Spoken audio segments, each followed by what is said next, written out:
اور اگر کوئی مولوی ہو کے بڑی میٹھی میٹھی تقریریں کرنے والا اور آخرت کے ذکر پر آنسو بہانے والا اور حوروں اور جنت کے تذکروں میں مست ہو جانے والا یہ بیان دے دے اخبار کے اندر کہ اس نے تو توہین کی نہیں تھی، تو اس کے اندر بھی کوئی غیرت نام کی چیز ہے؟ ریڑی لگانے والے کو تو غیرت آ گئی، کاشتکاری والے کو تو غیرت آ گئی، دکانداری والے تو غیرت آ گئی، مگر اس پرہیزگاری والے کے دعوے دار کو تو غیرت نہ آئی۔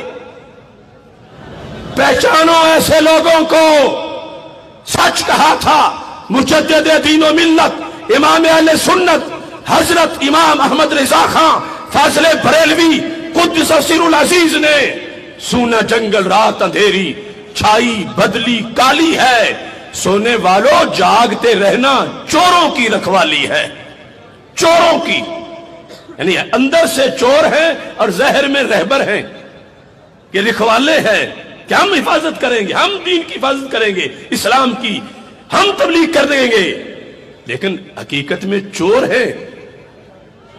یہ میرے پاس کل کا اخبار ہے، پاکستان،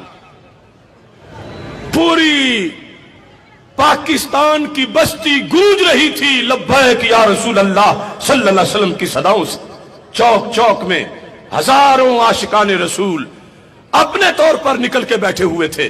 اگرچہ ان کا ڈائریکٹ تنظیم سے رابطہ نہ بھی ہو، ان کا عشق تھا، ایمان تھا، لیکن ایسے ماحول میں جب دوسری طرف سے لبرل ٹولہ بول رہا تھا، بک بک کر رہا تھا، اور فیک پوسٹیں جو پرانی کبھی کسی ٹینکر کے جلنے کی تھی وہ تصویریں دکھا رہا تھا، اور اس مقدس مشن کے لحاظ سے لوگوں کو گمراہ کر رہا تھا، ایسے میں طارق جمیل کا یہ بیان اخبارات میں چھپا۔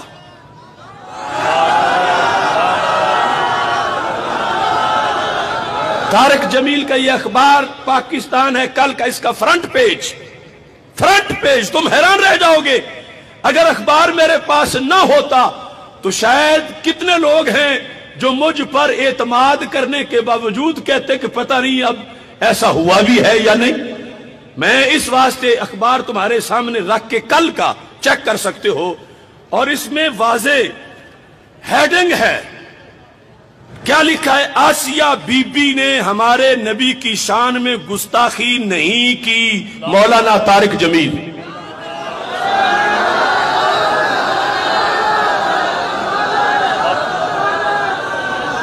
اب یہ ایک سرخی ہے، دوسری اندر چور کیا ہے؟ اپنی کوتاہی چھپانے کے لیے اہل محبت کو ڈسنا چاہتا ہے، کہتا ہے اگر توہین اس نے کی ہوتی تو میں سب سے پہلے باہر نکلتا۔ تو اس سے پوچھو جو حلف نامہ ختم نبوت پہ حملہ ہوا اس وقت تو کس بل میں داخل تھا، اور جس وقت گیرٹ ولڈر کا مسئلہ تھا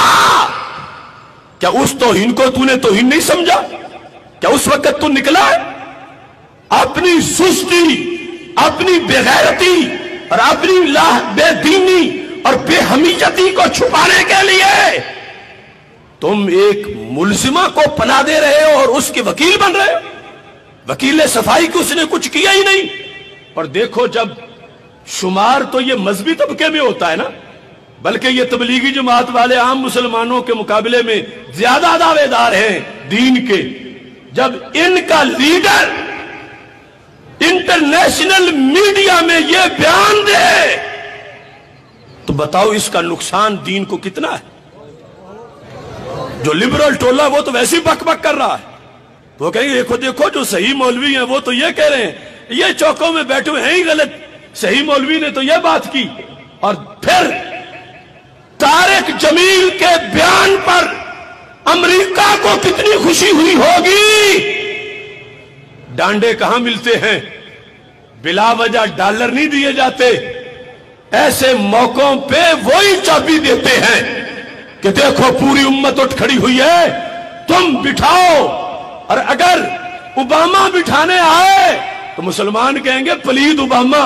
اور پلید ٹرمپ ہمیں بٹھاتا ہے، اور اگر داڑھی کے روپ میں طارق جمیل بٹھانے آئے تو یہ پھر کتنا سخت عملہ ہے۔ عام یہودی نصرانی کو تو ہر بندہ بھاپ جائے گا کہ چور آیا چور آیا چور آیا، لیکن ہو لیڈر کے رنگ میں اور ہو چوروں سے بھی زیادہ خطرناک۔ یہ ہے سونا جنگل، رات اندھیری، چھائی بدلی کالی ہے، سونے والوں جاگتے رہنا چوروں کی رکھوالی ہے۔ آنکھ سے کاجل صاف چرا لے یا وہ چور بھلا کے ہیں، تیری گٹری تاکی ہے اور تو نے نیند نکالی ہے۔ اور اس موقع پر میں ان مسلمانوں سے بھی کہنا چاہتا ہوں جو تبلیغی جماعت والوں کو بڑا اللہ والا مانتے ہیں کہ ان میں جی کوئی خرابی نہیں، بالکل جی کسی کا دل نہیں دکھاتے۔ اب بتاؤ اس بیان سے مسلمانوں کا دل دکھا ہے یا نہیں دکھا؟ اور شیطانوں کا دل خوش ہوا ہے یا نہیں ہوا؟ جو کرسچن ہم سے کچھ دور والٹن روڈ پہ دھرنا دیے ہوئے ہیں کہ آسیہ کو ہم پھانسی نہیں ہونے دیں گے، تو اس بیان سے وہ خوش ہوئے ہیں یا تم خوش ہوئے؟